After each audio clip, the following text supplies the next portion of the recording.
Back in July, Cambridge Audio announced a new pair of headphones. These ones called the Melomania P100. These are their first over-ear headphones, and I'm here to talk about them. These new headphones feature a 40mm Mylar driver matched with hi-fi grade Class AB amplification. They also support aptX Lossless and aptX Adaptive. The headphones feature a 60-hour battery life, extending to 100 hours with noise cancelling turned off, which should last through about a week or a weekend getaway without the need to bring and, like me, potentially lose the charger. Charging time is just under 160 minutes, and curiously, 5 minutes of charge gives you 4 hours of playback, providing that you just turn off the ANC noise cancellation stuff. There's also a whole host of modes: transparency mode, wear detection, wind noise reduction, Google Fast Pair, voice assistant activation, and sustainability is a big key with plastic-free packaging for this whole headphone thing. They also come with a case. It's this thing here. It's a nice zippered fabric-y case, and the headphones slot right in. It's really well done. You also get a USB-C to USB-C cable, a USB-C to headphone cable, which, I'll be honest, I haven't really seen before. It's kind of cool. You also need to use the Melomania app, so download that, and it'll take you through setting things up. Flip on the on switch for like 3 seconds, and then connect via Bluetooth. And then you're pretty much off to the races. The P100 was actually designed, engineered, and tuned at their facility / music venue / headquarters in London, England. Incidentally, I was born in England, and so maybe I should pay them a visit because I haven't been back since. They're available in white or black finishes. My review sample arrived in black, and they retail for $279 US. Not a bad price, to be honest, for everything that you get. Design-wise, these things are really nice. They're really smartly designed. They're really well put together. They have a nice overall shape to them. The head part is soft but firm at the same time. There's I guess a rubber or something over top of this. And then, yeah, they're really smartly finished. They have a nice little Cambridge logo on here. And then once you put them on, here's what they fit like. They fit nicely. They don't look overly obtrusive when they're on your head anyway. Yeah, and just having these on, without these being powered on or noise cancellation activated, I feel pretty insulated from the outside world. You know, when it feels like a nice tight seal, and my voice already sounds weird, just because it sounds muffled just with headphones on. So, yeah, they work nicely. On the left ear pad, you have the USB-C input, the power on and off. You can hold it for 3 seconds to enable Bluetooth, and then you have your ANC active noise cancellation. And then on this one, you have volume up and volume down. I don't know what the middle button's for. Cheat sheet will probably tell you. Also supplied with a quick start guide is a cheat sheet card, which I seem to have misplaced prior to recording this review, so I'll have to just B-roll it here. But on that card, it supplies all the cheat sheet functionality of button touches that you can use to control all the buttons that are on here on the headphones. And truth be told, I'm sample size of 1, but outside of just doing this review, I never use the buttons at all. I'm just so used to pulling out my phone and just controlling something with that's become second nature. So I'm sure there are compulsive button pressers out there. And so that card will no doubt come in handy for you. I just never use it. But again, that's just me.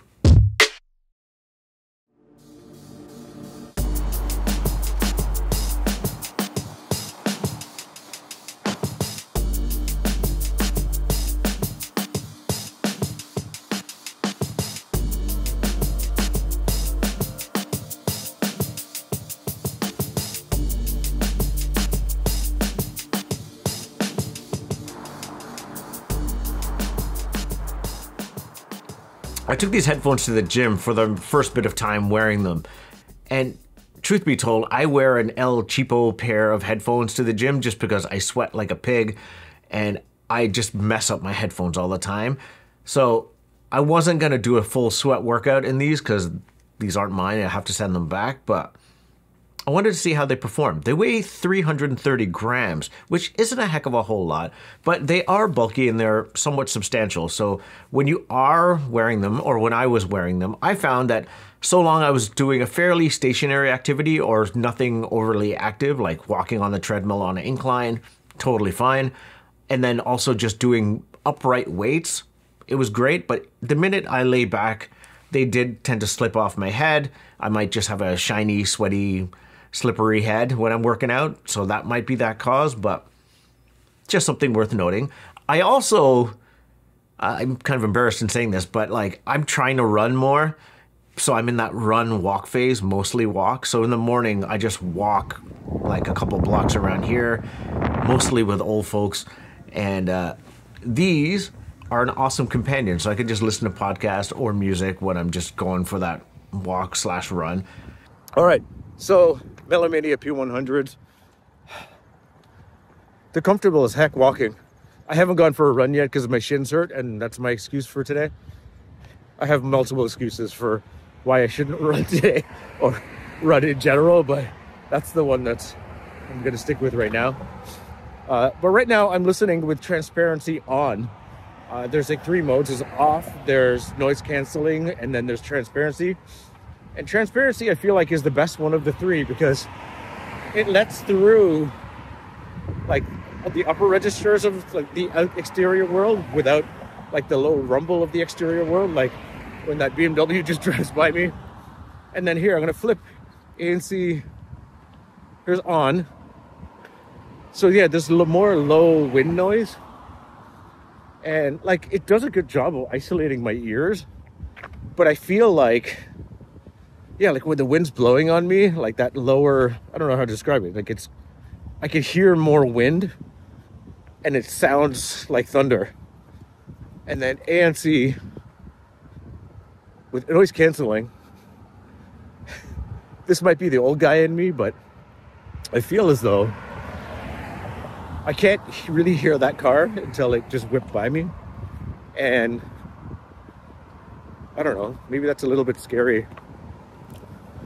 Just in my head of like not being able to hear a car properly until it's on me. So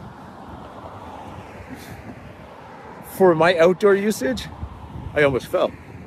For my outdoor usage, I'm gonna leave it in transparency. Just because I can hear everything, but it's not irritating. And the wind doesn't sound as bad either. Yeah, that's my outdoor. I'm gonna go back to listen to music.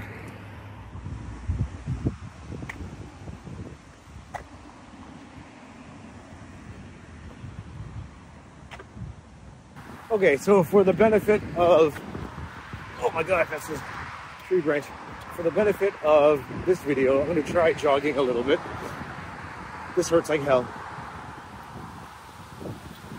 The transparency on, it works. And you know what? These aren't actually slipping off my head as bad as I thought they would. So yeah, these work pretty good. I'm gonna turn this off because I don't want to run anymore. And I look really awkward. Peace.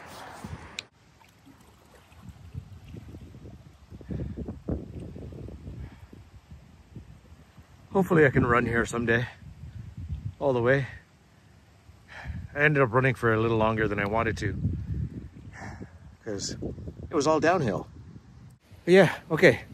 So there's a mild breeze, ANC on transparency. I'm stationary. Normal. There's just more wind noise, that lower wind noise that I mentioned before.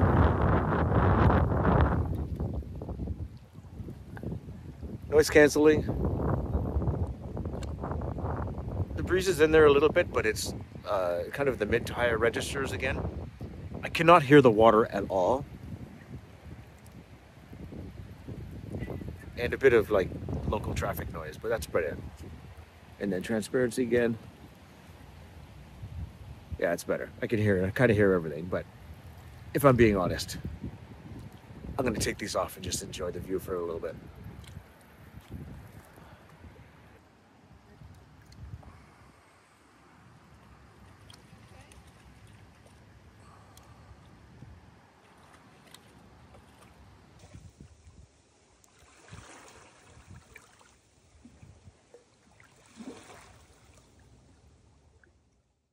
I do appreciate the USB-C to USB-C cable. It allows me to like just plug that right into my computer, and then for the times that I do Zoom calls, these come in really handy where like I can use it not just for headphones but also for a microphone. And the noise cancellation on these, or just the isolation in general without having the noise cancellation sort of active, works really well. So much so that like sometimes, just because I'm not used to always having headphones on when I do calls, I don't really care about my audio quality.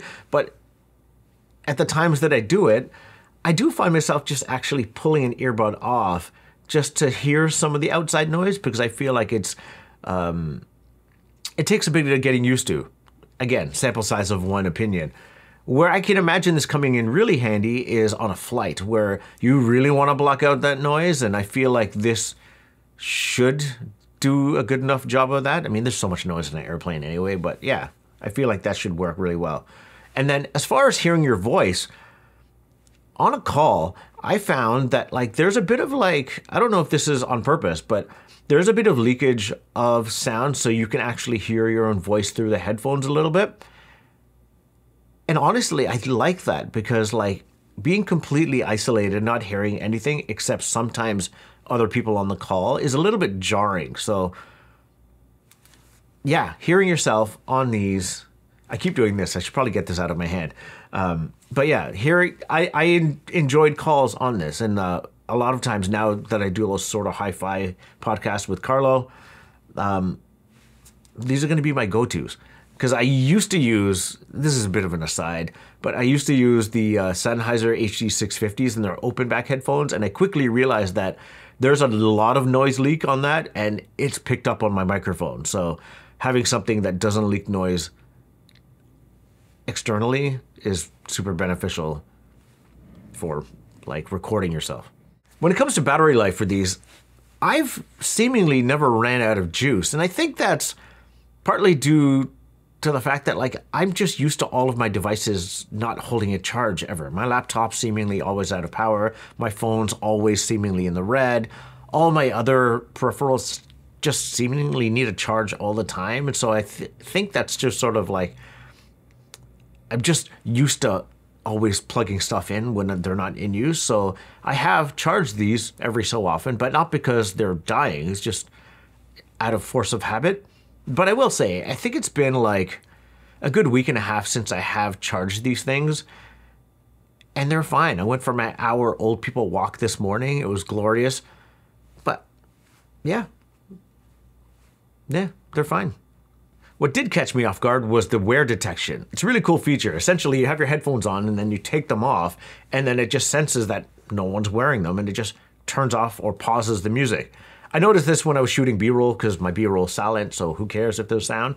And I set them down and I was like, oh, the music's done. Like that's kind of cool. And then I picked it up to see if the battery died, and lo and behold, as soon as I picked it up and put it near my head, the music turned back on. Really cool feature.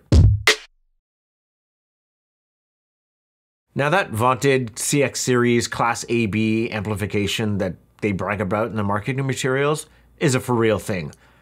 These sound like the headphone extension of the CX series amplifiers, only they have a leg up in that like there's a customizable EQ curve within the Melomania app, which lets you augment the sound to your liking, which is something that I prefer.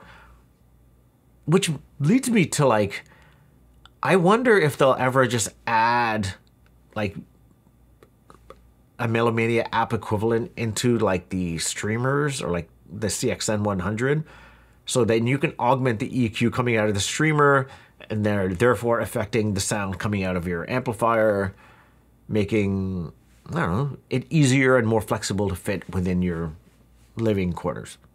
Does that make sense? Either way, I like it on these. Initially, I actually set it to like a fairly harsh U curve just because I thought, hey, I'd probably like that sound. But the more I listened, I actually dialed it back a little bit. So I only just plumped like the high end and like the low end a touch. And that was it. And like I toggled between that being on and then listening flat. And there was like a slight, it was slightly more enjoyable for a wider swath of music. But if I was doing any critical listening, I just turned off my EQ curve and just listen that way. Now for fun, I did pull out this. This is the Astle & Kern SB3000T digital audio player. A complete overkill $3,000 luxury digital audio player that is way more expensive than these Cambridge headphones, but like why not use the best thing possible to test out a pair of headphones out, right? So that's what I did. This thing never left the house because I'm scared that I'll break it or lose it or it got stolen or something. So no, I just listen on my couch with these headphones on and oh my God, it sounds amazing. Now I'm doing a separate review of that digital audio player, but the short version is I feel like it's more targeted at people that like more live instrumentation or just like bands or like rock or jazz or funk and soul or like live concert recordings, because there's more of an appreciable difference in the sound when you do switch modes, because it has like 2 mini tubes in it and you can activate tube sound and it's really cool, but like not so much with a lot of my day-to-day drum and bass that I listen to. Like it doesn't make a huge difference. So I ended up using a lot of the music that they preloaded on that thing just to like test out these headphones. Lots of Stevie Wonder, some other music I've never heard before. There's also like, I think it was like Clearwater something revival. I forgot their names. Anyway, you guys can kill me in the comments, but I don't know the names of rock music, but like there's music that I heard in the Die Hard movies is on that player, and I listened to a bunch of those. Creedence Clearwater Revival, that's who it is. But yeah, so I listened to that, and the mids on this are like, it sounds like the headphones are like almost like EQ to my liking, where like there is a bit of prominence in like the upper bass and the highs are nice and sparkly, and the mids are there, but they're not like to the forefront. Like these are more like, I wouldn't class these as audiophile class sort of headphones in that like what I feel like the larger swath of people that like want like that audiophile sound is they like a bit more of a prominent mid and like a more flat sort of like sound profile, and these don't do that. Like these are, they have that prominent bass, they have nice sparkly treble, and the mids aren't like to the forefront. They're just kind of like, they're there. They're just kind of there. And like with vocal music, I find shined really well on this. But then when I did switch out to like drum and bass, these headphones were right at home. Like bass was tight and clear, drums sounded articulate, there was a lot of bite to them. Like everything sounded good, but I felt like these are more of like luxury-ish headphones for the everyman versus high fidelity, audiophile targeted headphones, if that makes sense. Like these are meant to be lived with every day and to be enjoyable to everyone that puts them on. And then of course you would think switching back to my iPhone coming off a luxury tier overkill of a digital audio player would be a bit of a shock. And truth be told, it's not. Like listening via my iPhone was really good, and running some of those same tracks back via Spotify, Bluetooth to these headphones sounded pretty good. Like, no, I don't get to fiddle with the tube amps and all those settings, but like to say that like there was like any more than an incremental difference when you upgrade to that audio player from your iPhone, I feel like I'd be lying to you. It sounded nearly just as good. And then I found a track in particular, the Lungs remix by Caliber, I think it's by Ruti. I listened to that not only on the audio player, but also off of my laptop hardwired, and then like wirelessly from my iPhone. I didn't hear a difference. I think it sounded just as good on all of the devices. And so that might just speak to the quality of the connection, the quality of the Bluetooth, or maybe I'm just not listening hard enough. But honestly, like if I heard an appreciable difference between them, I would tell you. And I can't. They all sounded good. Now you can connect two devices at the same time. Currently, I just have a laptop and my iPhone connected to these things, and that works really well. And they say you can like press play on one and then automatically switch over to the other, but for whatever reason, like I think it does that automatically on Spotify anyway. So I don't know if that's a good gauge. I also should note, I only have one phone. I'm not one of those tech guys that has multiple like Android, iOS, whatever phones. Like I have the one. Having multiple seems like a complete nightmare. I don't know how anyone navigates that. So I didn't really test that too much, but yeah, I have my two devices. I don't need to disconnect one of them. That's all I really need. Again, I got to put this down. Let me just... Honestly, I really like these headphones. I think they sound great. And because of doing this review, they've managed to sneak their way into my daily life now, where like I use them for my old guy walks. I use them at the gym sometimes, providing I'm not doing any cardio. And I also use them for the Sort of Hi-Fi podcast. So like they found their way to be extremely useful day to day for me, and they sound awesome. So here is another pair of awesome headphones that you can consider if you are shopping for some. If you like this video, please consider liking and subscribing. I'd really appreciate it.